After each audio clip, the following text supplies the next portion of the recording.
Olá pessoas, sejam bem-vindos a mais um vídeo do canal Central Pandora. Aqui é a Sora e hoje nós estamos aqui para falar sobre a nova série de Fundação. Na sexta-feira, dia 24, foram lançados os 2 primeiros episódios dessa série, que vinha sendo recebida com muitas expectativas. Afinal, essa é a primeira adaptação nesse formato dessa obra tão importante do Isaac Asimov. Se você ainda não conhece Fundação e quer saber mais sobre as origens dela e até a sua importância dentro da ficção científica, tem um vídeo aqui no canal que eu vou deixar aí no card para vocês. E agora roda a vinheta porque nós vamos analisar os 2 primeiros episódios da série.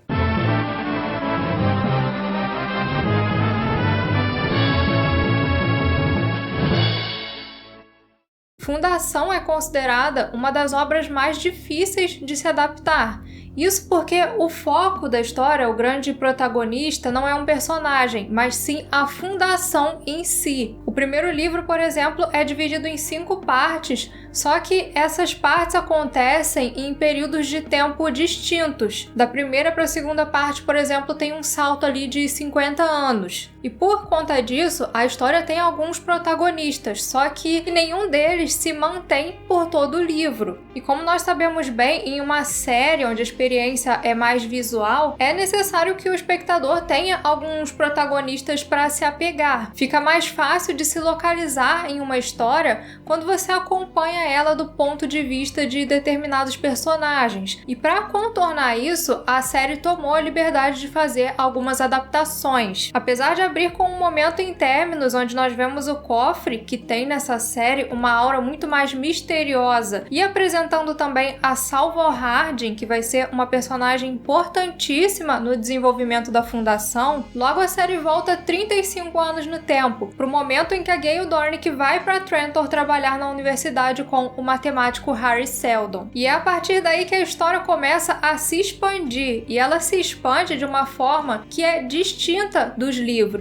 O Isaac Asimov, quando escreveu Fundação, construiu esse mundo mais baseado em apresentar conceitos e ideias. Existem coisas que acontecem, mas nem sempre essas coisas são descritas em detalhes. Às vezes você fica sabendo de alguma coisa através de um diálogo, aí um personagem chega em alguma conclusão. Então você consegue imaginar todo aquele mundo, todo aquele panorama, só que não é de uma forma muito expositiva, o que torna a leitura de Fundação muito interessante. Só que numa série, talvez esse formato não fosse funcionar muito bem. Então ela se aproveitou dessa característica dos livros de se basear mais em conceitos para apostar na liberdade criativa, tanto nos visuais quanto no desenvolvimento dos personagens e da história. Primeiramente, a parte visual dela é maravilhosa. No quesito efeitos especiais, nos figurinos e até na inventividade por trás das tecnologias, a série se saiu super bem. Eu acho que a identidade visual dela casou bem demais com o universo de Fundação. Algumas pessoas podem até estar achando que é uma coisa meio genérica, é muito Star Wars, é muito Duna. Realmente tem coisas ali que parecem demais com Duna e Star Wars, só que essas são 2 obras que tiveram inspiração em Fundação. O Frank Herbert em Duna aproveita vários conceitos que foram introduzidos em Fundação. Star Wars, então, foi extremamente influenciado tanto por Duna quanto por Fundação, tanto que Coruscant, aquele planeta que é todo coberto por uma cidade, foi inspirado em Trantor, ou seja, eles se basearam em coisas que foram baseadas em Fundação. Já na parte da história, a série introduz algumas mudanças consideráveis. Como eu falei, eles adotaram um certo nível de liberdade, tanto na parte de desenvolvimento dos personagens, quanto na introdução de alguns conceitos. Eles se desapegaram bastante de tentar ser fiéis ao livro, apesar da obra ainda estar reconhecível ali, e isso é uma coisa assim interessante, porém bastante arriscada, porque à medida em que você vai introduzindo mais e mais mudanças, ela vai se distanciando da obra original. Então esse é um cuidado que a série vai precisar ter. Para começar, uma das mudanças mais notáveis é a nova face do Império, que é comandado por 3 clones do Imperador Cleon, os irmãos Alvorada, Dia e Crepúsculo. Esses imperadores são parte de uma dinastia genética que já estava há 400 anos no poder em Trantor, ou seja, tiveram outros imperadores, Trantor teve outros imperadores, só que quando chegou no Cleon, começou essa dinastia genética, que que parece muito uma coisa que você veria em Duna, né? Uma linhagem de imperadores clonados. E esses 3 personagens e a dinâmica entre eles é uma coisa que é muito interessante de se ver, porque eles são praticamente a mesma pessoa. Então você consegue enxergar nas ações deles ao longo da história a inocência da infância, o orgulho da vida adulta e a sabedoria que vem com a velhice. E isso é uma coisa que reflete muito nas ações e até mesmo nas interações entre esses 3 imperadores. E eles funcionam muito bem também como uma imagem da estagnação do Império, não apenas em questão de poder, mas também de ideias. É uma liderança que claramente tem aversão ao novo, ao diferente. Eles são muito apegados ao passado. Mas esse reinado supostamente inabalável se vê ameaçado quando um matemático chamado Hari Seldon começa a afirmar que o Império estava prestes a cair. Não apenas isso, mas depois dessa queda, a galáxia viveria um período de 30 mil anos de caos e barbárie. E segundo ele, esses eventos eram inevitáveis, porque o Império era muito grande, não existia nada que conseguia segurar essa queda. O máximo que eles poderiam fazer é reduzir esse período de barbárie de 30 para apenas 1 milênio. Para fazer essas afirmações, o Seldon utiliza a psicohistória, que é um ramo da matemática capaz de prever a reação de grandes conglomerados humanos diante de determinados cenários econômicos e sociais. E a Gale Dornick, que é também um gênio da matemática, acaba envolvida nisso tudo quando vai para Trantor sem saber de toda essa treta, e o Império encarrega ela de desmentir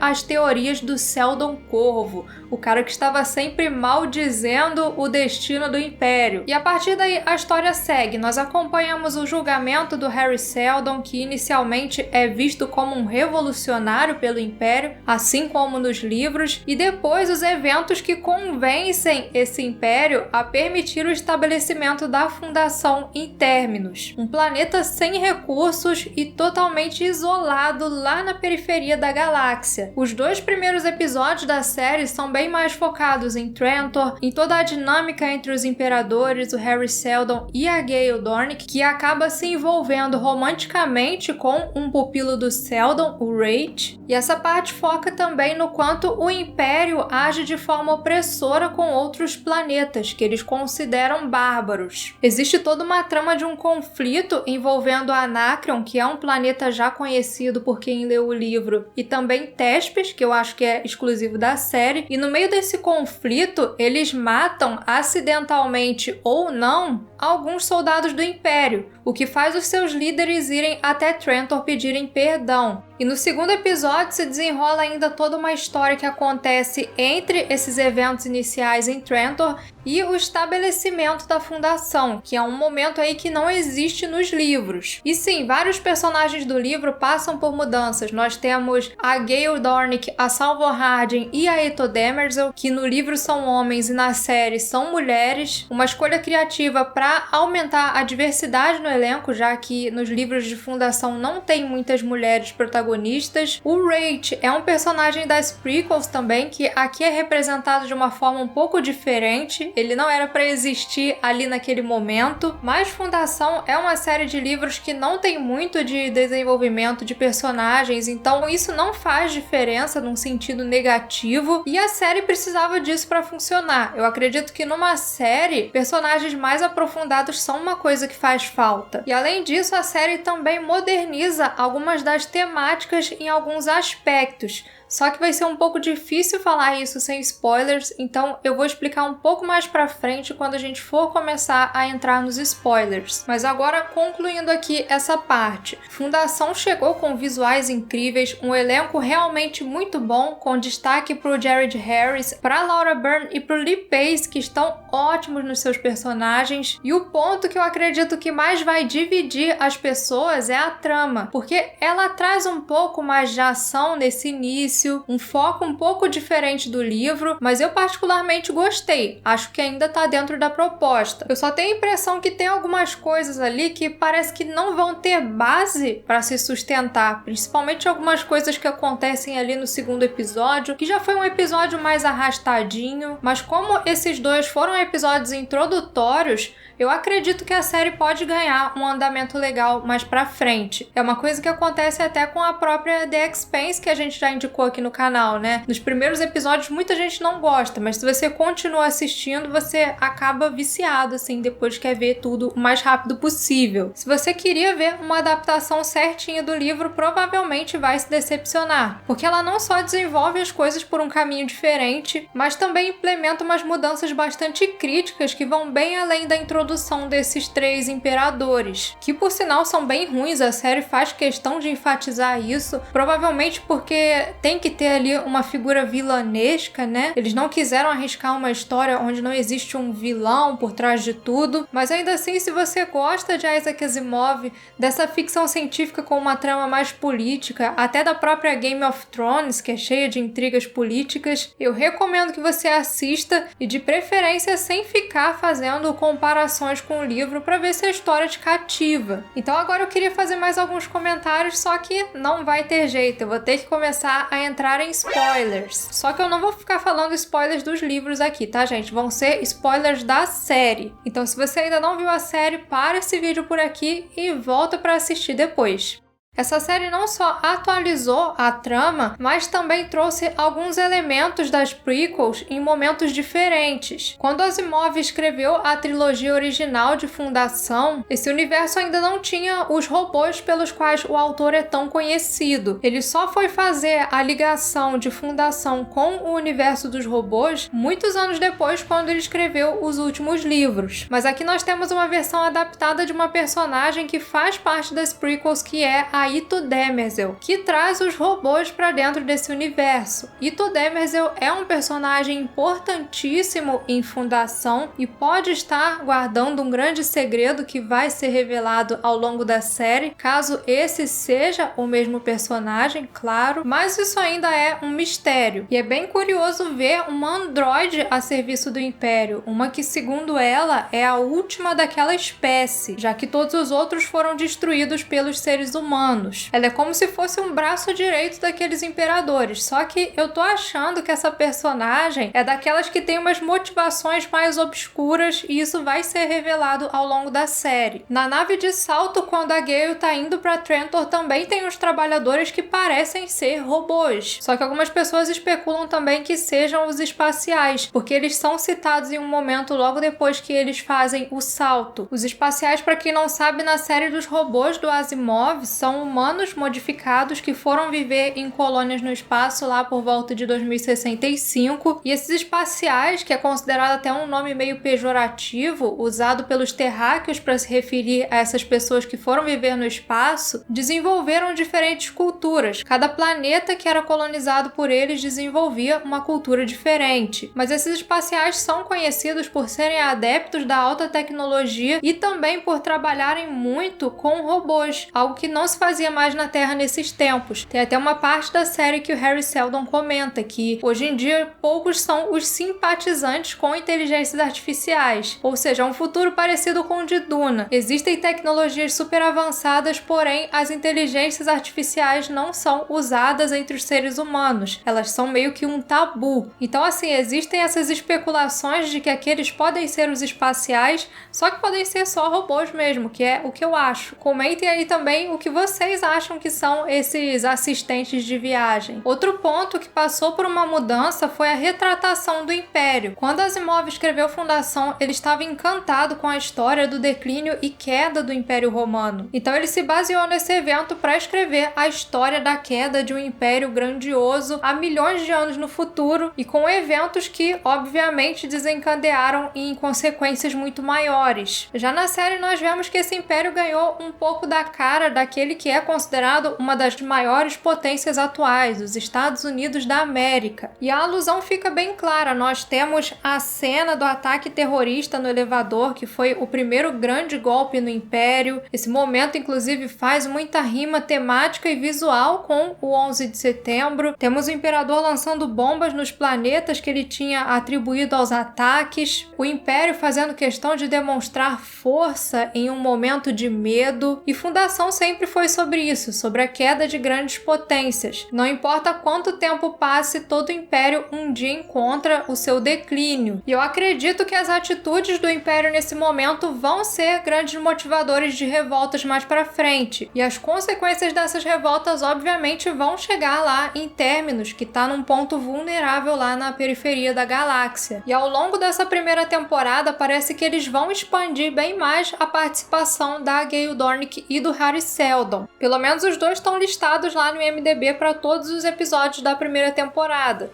Eu não sei se agora vai ser através de flashbacks, né? Porque depois desse final aí, desse segundo episódio, eu acho que eles não vão seguir na história. Interessante que a Gayle ganhou até um background mais aprofundado. Na série é apresentado mais sobre Sinax, o planeta natal dela, que é um lugar fortemente apegado à sua religião e onde ter curiosidade é um pecado. As universidades foram queimadas, os intelectuais são rejeitados e, ao que tudo indica, algumas pessoas de Sinax têm capacidades psíquicas, podem ler a mente das pessoas, prever o futuro. Tanto que no iniciozinho do primeiro episódio tem aquela cena que a Gayle ouve um homem falando alguma coisa com ela, só que ele ainda não tinha falado nada. Ele estava pensando em falar. Depois ela também percebe que tem algo errado na torre, mesmo antes do ataque acontecer. E um outro fato que nos é apresentado sobre Sinax é que o planeta estava ficando cada vez mais inundado e as pessoas lá se recusavam a usar a ciência para tentar encontrar um motivo e reverter a situação. Eles acreditavam que a fé ia ajudar eles de alguma forma a salvar o planeta. E a Gayle era uma pessoa que pensava diferente dos seus conterrâneos. Então ela passa boa parte da sua vida estudando em segredo. E foi por isso que ela se tornou proficiente em matemática o suficiente para conseguir solucionar o problema que tinha sido proposto pelo Seldon. O que ela não imaginava é que assim que chegasse lá em Trantor, ela ia acabar se envolvendo em uma situação tão crítica. E o segundo episódio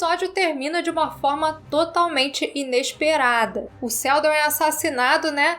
Mas eu fiquei em dúvida se aquilo foi realmente um assassinato. Talvez ele só tenha chegado à conclusão de que a Fundação, para conseguir se estabelecer, precisaria de um mártir, porque o Seldon é um cara cheio das artimanhas. Quem leu o livro sabe. Ele teve um final diferente no livro, mas nem tudo que ele fazia era o que realmente parecia. Sem contar que bem na hora desse assassinato, a Gayle, que tem essa capacidade psíquica, percebe que tem algo errado, e quando ela chega lá na sala, está o Wraith e o Seldon morto. Ela fica em pânico, obviamente, e o Wraith tira uma coisa de trás da orelha do Seldon antes de sair correndo com ela e colocar ela naquela cápsula. E isso é uma coisa que já nos deixa cheios de perguntas, porque tem um outro detalhe. Entre o julgamento e essa viagem para Terminus, ela acabou se envolvendo muito com o Wraith. Eles estavam em um relacionamento bastante sério e nisso ela engravidou. Ela claramente não tinha contado para ele ainda. Isso fica bem claro naquela cena que os dois estão conversando e na hora que ela fala sobre filhos, ele parece não gostar muito da ideia, mas a série confirma que ela estava grávida e o zigoto estava lá na nave congelado, porque era um procedimento padrão entre eles. Tanto que entra também um arco ali de uma personagem que não quer seguir esse procedimento, ela quer ter o filho dela, a gestação dela de uma forma normal. Eu acredito que isso também vai ser tema para discussão ali mais pra frente. Então agora nós temos a Gayle separada não só da Fundação, mas também do seu bebê. E eu tô muito com uma teoria na cabeça de que esse bebê será a Salvor Hardin, que vai ser adotada por alguém quando eles chegarem lá em Terminus. Logo o desenrolar desses eventos vai começar a refletir na série.